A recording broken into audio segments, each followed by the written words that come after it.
10월 23일 사자 마녀 그리고 옷장. 오늘은 11번째 시간으로 아슬란이 오고 있다. 오늘 챕터 내용이 진행이 됩니다. 이야기 속으로 들어가 볼까요? 비버가 피해서 아이들과 함께 마녀를 피해가는 그 시간에 에드먼드는 더없이 실망스러운 한때를 보내고 있었습니다. 난쟁이가 썰매를 끌 준비를 하러 간 뒤에 에드먼드는 마녀가 지난번 만났을 때처럼 친절하게 대해줄 것이라 생각을 했었지만 마녀는 한마디도 하지 않고 있는 모습을 보게 되죠. 에드먼드가 겨우 용기를 내서 말합니다. 저 여왕 폐하 터키 젤리 좀 먹을 수 없을까요? 저 지난번에 말씀하시기를. 마녀가 대뜸 소리를 지릅니다. 닥쳐! 얼간이 녀석아! 그리고는 곧 마음이 바뀐 듯 혼잣말처럼 중얼거립니다. 아직은 저 꼬마 녀석이 도중에 기절하게 둬선 안 되겠지. 굶어서 쓰러지면 안 되겠지. 그리고는 갑자기 손뼉을 탁탁 치더니 나타난 다른 난쟁이에게 명령합니다. 저 인간에게 먹을 것과 마실 것을 갖다 주어라. 밖으로 나간 난장이는 금방 물이 조금 담긴 녹그릇과 말라빠진 빵 한 조가리가 놓인 쇠접시를 들고 돌아옵니다. 난쟁이는 불쾌한 태도로 희죽 웃으며 에드먼드 옆 바닥에 그것들을 내려놓았습니다. 꼬마 왕자님을 위한 터키 젤리 대령이요. 하하하. 화가 난 에드먼드는 가져가요. 이따위 말라빠진 빵은 먹고 싶지 않아. 그 순간 마녀가 에드먼드를 매섭게 쏘아보았습니다. 에드먼드는 얼른 잘못했다고 말하고 빵을 오물오물 씹기 시작했습니다. 하지만 빵은 어찌나 딱딱한지 제대로 삼킬 수도 없을 정도였습니다. 빵 맛을 다시 보기 전까지 그것만으로도 감지덕지 해야 할 거야. 에드먼드가 계속 빵을 씹고 있는 사이에 첫 번째 난쟁이가 돌아와 썰매가 준비되었다고 알렸습니다. 하얀 마녀는 에드먼드에게 같이 가자고 명령하며 자리에서 일어나 밖으로 나갑니다. 둘이 안뜰로 돌아 나왔을 때에는 다시 눈이 내리고 있었습니다. 그러나 마녀는 날씨 따위는 아랑곳하지도 않고 썰매에 올라타 에드먼드를 옆에 앉힙니다. 마녀는 떠나기 전에 회색 늑대 모그림을 부릅니다. 모그림은 거대한 개처럼 썰매 옆으로 후다닥 달려옵니다. 너희 늑대 중에 가장 빠른 녀석 하나를 데리고 당장 비버의 집으로 가거라. 가서 눈에 띄는 건 모조리 사정없이 죽여버려. 만일 놈들이 벌써 떠났으면 천송역으로 톨탁자 언덕까지 가거라. 단 들켜선 안 돼. 거기에 숨어서 나를 기다려. 그동안 나는 강을 건널 수 있는 곳을 찾아 서쪽으로 몇십 킬로미터나 가야 하니까 놈들이 톨탁자 언덕에 닿기 전에 따라잡아야 한다. 놈들을 발견하면 뭘 어떻게 해야 하는지 알겠지? 모그림은 으르렁거리며 분부대로 하겠습니다, 여왕님.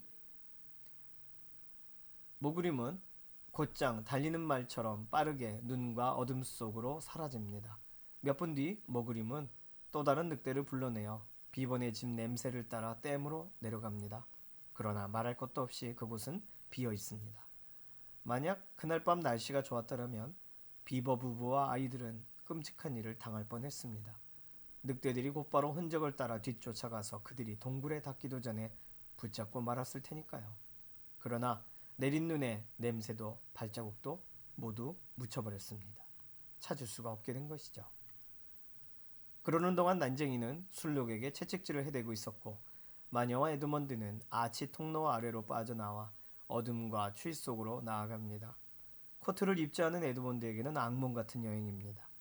15분도 채 지나지 않아 에드먼드의 몸에는 눈이 수북이 쌓입니다. 처음에는 일일이 눈을 털어내던 에드먼드도 털어내는 족족 눈이 다시 쌓이자 나중엔 너무 힘들어서 포기하고 맙니다.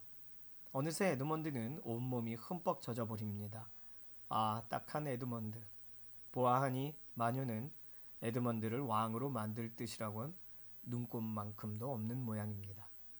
에드먼드는 마녀가 착하고 친절하며 진정으로 정의의 편이라고 스스로 믿으려 했던 자기 자신이 어리석게만 느껴졌습니다.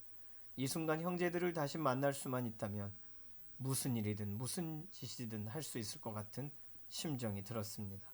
심지어 그렇게 싫은 피터 형이라도. 이제 자신을 위로할 딱 한 가지 방법은 이 모든 것이 한낱 꿈에 불과하며 언제라도 깨어날 수 있다고 믿는 것뿐이었습니다. 그리고 몇 시간 동안 그렇게 나아가다 보니 이 모든 것이 정말로 꿈처럼 느껴졌습니다. 이때의 일은 몇십 쪽에 걸쳐 묘사한다 해도 모자랄 지경이지만 시간을 훌쩍 뛰어넘어 눈도 그치고 아침도 찾아와 마녀와 에드먼드 일행이 햇빛 속으로 달려가는 데서부터 이야기를 C.S. 루이스는 다시 시작하고 있습니다. 그들은 여전히 끌채에서 삐걱거리는 소리와 눈길을 스쳐 지나가는 소리밖에 나지 않는 정적 속을 달려가고 있었으니까요. 마녀가 불쑥 입을 열어서 말합니다. 저 앞에 있는 게 뭐냐? 멈춰라! 에드먼드는 마녀가 아침 식사에 관해 무슨 말인가 해주기를 얼마나 바랬는지 모릅니다. 그러나 마녀는 전혀 다른 이유로 멈춰섭니다. 거기에서 조금 떨어진 나무 아래에서 즐거운 파티가 열리고 있었기 때문이죠. 다람쥐 가족과 사티로스 둘, 난쟁이 한 명, 늙은 여우 한 마리가 탁자를 둘러싸고 간이 의자에 앉아 있습니다. 에드먼드는 그들이 뭘 먹고 있는지는 볼 수 없었으나 맛있는 냄새와 호랑가시 나뭇가지로 장식한 것을 보아 플럼 푸딩 종류인 것 같았습니다. 썰매가 멈춰서는 순간 그들 가운데 가장 나이가 많은 듯한 여우가 무슨 말을 하려는 듯 오른쪽 앞발로 잔을 높이 쳐들고 두 발로 일어섭니다. 하지만 모두들 썰매에 누가 타고 있는지 보자마자 즐거운 표정이 싹 달아나고 말았습니다. 아빠 다람쥐는 포크를 입으로 가져가다가 도중에 멈추었고 한 사티로스는 입안에 포크를 넣은 채 멍하니 있었으며 아기 다람쥐들은 겁에 질려 찍찍거렸습니다. 이게 뭐하는 짓이냐? 아무도 대답하지 않자 이런 쓰레기 같은 놈들 어서 말해. 난쟁이의 채찍 맛을 봐야 입을 열겠느냐? 저 모든 음식이며 쓰레기들 이 흥청망청한 분위기는 대체 무슨 뜻인지 이게 다 어디서 난 거냐고. 여우가 말합니다. 고정하십시오 여왕폐하. 저희들은 그저 주니까 받았을 뿐입니다. 괜찮으시다면 제가 폐하의 건강을 위해 축배를. 누가 이것들을 줬지? 여우는 말을 더듬더듬거리며 산타크루스요. 마녀는 썰매에서 펄쩍 뛰어내려 겁에 질린 동물들 쪽으로 서너 발짝 다가가며 소리칩니다. 뭐라고? 그 영감태기 여태껏 여기 온 적이 없어. 절대로 왔을 리가 없다고. 감히 너희들이. 좋아. 지금이라도 거짓말이라고 실토하면 용서해주겠어. 아기 다람쥐가 작은 숟가락으로 탁자를 내리치며 빽빽 소리를 지릅니다. 왔어 왔단 말이야. 에드먼드는 마녀가 입술을 꽉 깨물자 하얀 뺨 위로 피 한 방울이 새어나오는 것을 보았습니다. 마녀는 곧 마법의 지팡이를 지켜듭니다. 에드먼드가 안돼 제발 그러지 마세요 다급하게 소리쳤지만 마녀는 에드먼드가 소리치는 사이에 벌써 지팡이를 휘두르고 말았습니다. 그 즉시 즐거운 파티가 열리던 곳이 돌 접시와 돌 플럼 푸딩 요리가 놓인 돌 탁자에 이미 돌이 되어버린 동물들만이 둘러앉아 있을 뿐이었습니다. 한 석상은 돌 입으로 돌 포크를 가져가는 동작에서 영원히 멈춰버린 슬픈 모습으로 있었습니다. 마녀는 썰매에 올라탄 뒤에 에드먼드의 뺨을 까무러 칠 정도로 후려칩니다. 염탐꾼과 반역자들 편에 들면 어떻게 되는지 너에게 가르쳐주기 위한 거야. 자, 가자. 에드먼드는 이 이야기에서 처음으로 자기가 아닌 남에 대한 미안한 마음을 가지게 됩니다. 이 조그만 석상들이 몇 년이고 조용한 낮이나 어두운 밤이나 저렇게 앉아있다고 생각하니 몹시 가여웠습니다. 언젠가는 이끼가 덮이고 얼굴도 부서지고 말 것입니다. 그들은 다시 쉬지 않고 달려갑니다. 에드먼드는 휘몰아치는 눈발이 어젯밤보다 훨씬 축축하게 녹아있는 걸 느낍니다. 추위도 한결 가신 것 같았습니다. 그리고 점차 안개가 끼기 시작합니다. 시시각각 짙어지는 안개와 함께 날도 차차 누그러져 갑니다. 이제 썰매는 아까만큼 빠른 속도로 달리지를 못합니다. 처음에 에드먼드는 술록들이 지쳐서 그런가 보다 생각했지만 얼마 안 가서 그것의 진짜 이유를 알게 됩니다. 썰매는 마치 돌에 부딪히는 것처럼 덜컹거리며 옆으로 미끄러지기도 하고 심하게 흔들리면서 앞으로 나아갔습니다. 난쟁이가 가엾은 술록에게 아무리 채찍질을 해대도 썰매는 점점 더 느려지기만 했습니다. 사방에서 신기한 소리가 들려오는 듯 했지만 술록을 향한 외치는 난쟁이의 목소리와 덜컹거리는 썰매 소리 때문에 에드먼드는 무슨 소리인지 제대로 들을 수가 없었습니다. 그러던 어느 순간 난데없이 썰매가 진창에 처박혀 꿈쩍도 하지 않게 됩니다. 한순간 정적이 흐릅니다. 보이지는 않았지만 그때부터 근처 어딘가에 무슨 소리가 들립니다. 졸졸졸졸졸졸, 찰싹 찰싹, 뽀글뽀글뽀글뽀글, 펑펑펑펑, 시냇물이 흐르는 소리가, 멀리서부터 꽈르릉 꽈르릉 콸콸콸콸 물이 흐르는 소리도 들려왔습니다. 에드먼드는 이제 그 혹독한 추위가 끝났다는 것을 깨닫자 왜 그런지 몰라도 가슴이 벅차올랐습니다. 바로 곁에 있는 나뭇가지들에서 물방울이 똑똑 떨어지고 있었습니다. 그때 나무에서 어마어마한 눈덩이가 미끄러져 내리자 짙푸른 전나무가 드러납니다. 에드먼드가 나니아에 와서 처음으로 본 전나무였습니다. 그러나 마녀가 호통을 치는 바람에 더 이상 바라보며 귀를 기울이고 있을 틈이 없었습니다. 야, 이 멍청아, 멀뚱멀뚱 앉아있지 말고 썩 나가서 도와. 에드먼드는 시키는 대로 할 수밖에 없었습니다. 에드먼드는 질척질척해진 눈밭으로 내려가 난장이를 도와 진흙 구덩이에서 썰매를 끌어냅니다.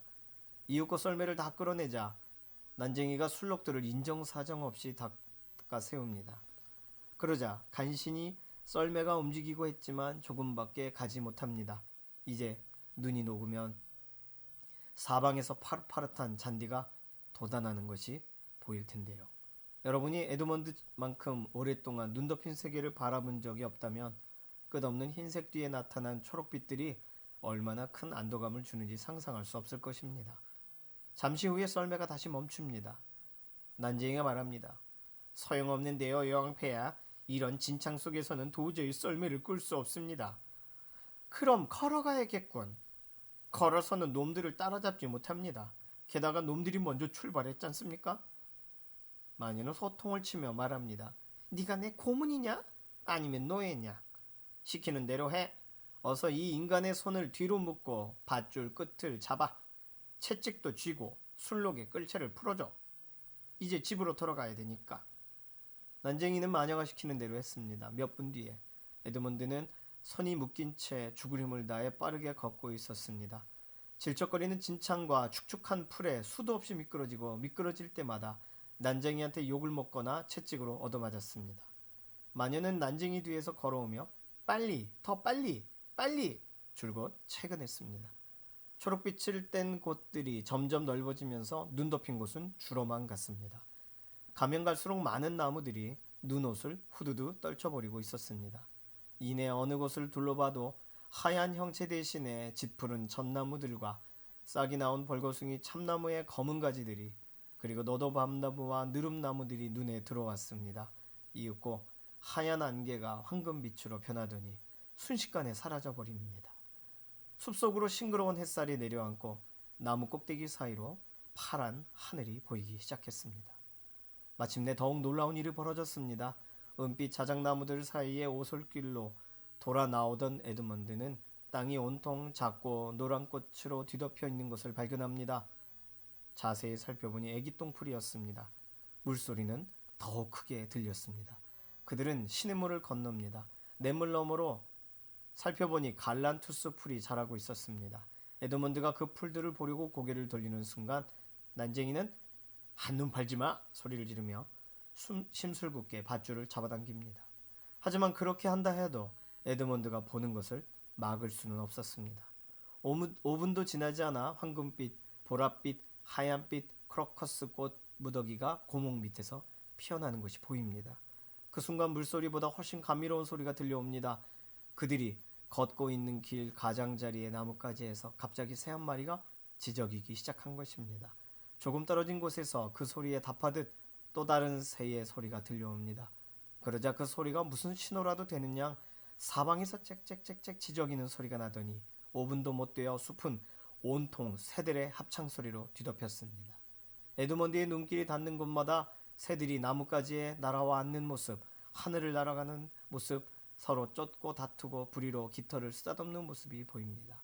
마녀는 그 와중에 더 빨리, 더 빨리 재촉하며 걷게 합니다. 이제 안개는 흔적도 없이 사라졌습니다. 하늘은 점점 더 파래졌고 가끔씩 흰 구름이 바쁘게 흘러갑니다. 숲속의 넓은 빈터에는 앵초꽃들이 피어 있었습니다. 산들바람이 불어와 나뭇가지에 맺힌 물방울을 떨어뜨리고 지나가는 그들의 얼굴에 시원하고 달콤한 앵초꽃 향기를 실어다 주었습니다. 나무들은 이제 힘차게 되살아나기 시작합니다. 낙엽송과 자작나무는 초록으로 물들었고 금년화는 황금빛을 띄어갑니다. 너도 밤나무에서도 곧 투명하고 여린 잎들이 돋아날 것입니다. 그들이 그 아래로 걸어가니 햇살도 초록빛으로 바뀌었습니다. 한가로운 꿀벌 한 마리가 길을 가로질러 우행 날아갑니다. 난쟁이가 벼랑간 멈춰섭니다. 이건 눈이 녹는 정도가 아니네요. 봄이라고요. 이젠 어떡하죠? 여왕님의 겨울은 완전히 사라져 버렸어요. 이건 아슬란이 한 것입니다. 마녀가 으름장을 놓습니다. 다시 한번 그 이름을 들먹이는 놈은 당장의 모가지를... 오늘 이야기는 이렇게 끝납니다. 이야기 속에서 찾아낸 보물. 자, 오늘 이야기를 좀 돌아보면서 정리해 볼까요? 이제야 에드먼드의 눈이 온전히 떠집니다. 그는 하얀 마녀가 정말 누구인지 이제야 알아보기 시작한 것이죠. 그녀는 에드먼드를 이용하기만 할 뿐 조금도 위하지 않는 존재였습니다. 마녀의 모습에서 친절과 동정이라고는 결코 찾아볼 수 없었습니다. 그녀는 썰매를 끄는 술록을 학대하고 다람쥐 여우 식구들을 모조리 돌로 만들어 버렸죠. 성경에서 말하는 악한 자들이 하는 일과 같이 말입니다. 시편 5편 9절에서는 그들의 입은 믿을 만한 말을 담는 법이 없고 마음은 썩었으며 그들의 목구멍은 열린 무덤과 같고 혀는 언제나 아첨하는 말만 일삼는다. 이렇게 기록되어 있습니다. 잠언 12장 10절은 의인은 집짐승의 생명도 돌보아 주지만 반면에 악인은 자비를 베푼다고 하여도 잔인하다. 성경이 설명하고 있는 내용 정말 하얀 마녀가 그런 모습이죠. 에드먼드는 석상으로 변한 다람쥐 가족을 보면서 처음으로 남에 대해 미안한 마음을 가집니다. 다른 사람에 대해 미안한 마음을 갖는 것, 나아가 다른 사람의 기쁨과 안전과 행복에 관심을 갖는 것, 이것은 결코 사소한 마음이 아닙니다. 성경은 그러한 마음의 자세를 아주 중요하게 생각합니다. 빌립보서 2장 4절은 여러분은 자기 일만 돌보지 말고 서로 다른 사람들의 일도 돌봐주십시오. 이렇게 말합니다. 요한일서 4장 7절은 서로 사랑합시다 말해주고요. 로마서 12장 15절은 기뻐하는 사람들과 함께 기뻐하고 또 우는 사람들과 함께 우십시오. 권면해주고 있습니다. 오늘 챕터의 주된 중심 주제는요. 구원에 관련된 하나님의 구원에 대한 스며들기 시작한 하나님의 구원에 대한 내용으로 보시면 되겠습니다. 아슬란이 오면서 눈으로 덮였던 나니아는 이제 봄이 되기 시작했으니까요. 관련 성경 구절은요. 시편 98편, 요엘서 2장 21절에서 27절, 요한계시록 15장 3절에서 4절 말씀, 이 말씀 꼭 살펴보시기를 바랍니다. 우리 삶 속의 보물, 목장 나눔 관련돼서 같이 살펴볼까요? 첫 번째 질문은요. 마법이 풀리고 있다는 것이 명백해지자 난장이가 외치죠. 이건 아슬란이 한 일입니다. 네. 성경은 마귀의 일을 파괴하기 위하여 이 세상에 누군가 왔다고 설명합니다. 그분은 누구신가요? 요한일서 3장 8절 힌트 구절입니다. 찾아서 살펴보시죠. 두 번째 질문은 에드먼드는 자신의 잘못을 깨닫자 다른 사람의 고통에 대해 미안한 마음을 갖게 됩니다. 마찬가지로 나는 다른 사람의 필요에 얼마나 민감한지 또 나의 가슴은 다른 사람의 고통에 얼마나 함께 슬퍼하고 있는지 혹시 최근에 비슷한 사례가 있었다면 서로 좀 나누면 좋겠습니다. 세 번째 질문은요. 지금도 세상은 조금씩 변하고 있죠. 코로나로 인해서 꽁꽁 얼었던 것 같은 온 세상에 하얗게 덮여있던 그 흰 눈들도 녹아가고 있는 것처럼 보입니다. 어디선가 새싹이 돋아나고 작지만 지저귀는 새소리도 정말 들리는 것 같습니다. 예, 코로나 이후 점점 변화되는 우리의 모습을 정말 대비해 볼 수 있겠죠. 자, 우리가 사는 이 땅에서 하나님의 통치가 조금씩 되살아나고 있는 증거가 있다면 어떤 것이 있을까요? 우리 눈에 작게 크게 보여지는 오늘도 하나님이 하시는 일들에 대해 우리에게 하나하나 보여지는 것 무엇이 있는지 서로 좀 이야기를 나누고 그런 소소한 변화들을 계속 바라볼 수 있도록 우리의 시선을 붙들어 달라고 작은 것에서 희망을 바라볼 수 있게 해달라고 하나님의 보이지 않는 손을 우리가 볼 수 있게 해달라고 서로를 위해 기도하면서 목장 나눔을 마치시면 되겠습니다. 이번 한 주간도요, 우리 목장 식구들이 하나님의 구원의 이야기를 사모하고 이 땅을 향한 하나님의 새롭게 써내려 가시는 이야기에 오늘도 주인공으로 서도록 위에서 꼭 기도해 주시기를 바랍니다. 다음 주 10월 30일에 함께 나눌 내용은요, 나니암 연대기 12장 피터의 첫 전투에 대한 내용이 되겠습니다. 피터는 이후에 제왕이 되는데 필요한 용기와 성숙함, 제도력을 준비하는 과정으로 피터만의 전투를 겪게 됩니다. 오늘 같이 들어주셔서 감사하고요. 또 참여해 주셔서 감사합니다. 잠깐 기도할게요. 살아계신 하나님 감사합니다. 오늘 나니아 연대기 책 내용을 통해서 정말 한겨울 같은 때의 봄과 같은 은혜가, 그리고 모든 것이 절망스러울 때 낙심의 현장에서 알 수 없는 희망이 우리 예수 그리스도 안에서 시작되게 해주시고, 또 우리의 삶 가운데에도 코로나 이후에 숨 쉴 수 있는 기쁨이 우리에게 주어지게 됨을 감사합니다. 이번 한 주간은 하나님 바라보며 믿음으로 걸어가기를 원합니다. 이 이야기처럼 아슬란이 오고 있다는 것이 느껴지는 우리의 인생의 삶의 순간순간에 뒤돌아보아도 후회하지 않는 믿음의 걸음을 걷게 하여 주시옵소서. 감사드리며 살아계신 예수님의 이름으로 기도드립니다. 아멘. 오늘도 수고 많으셨습니다. 감사합니다.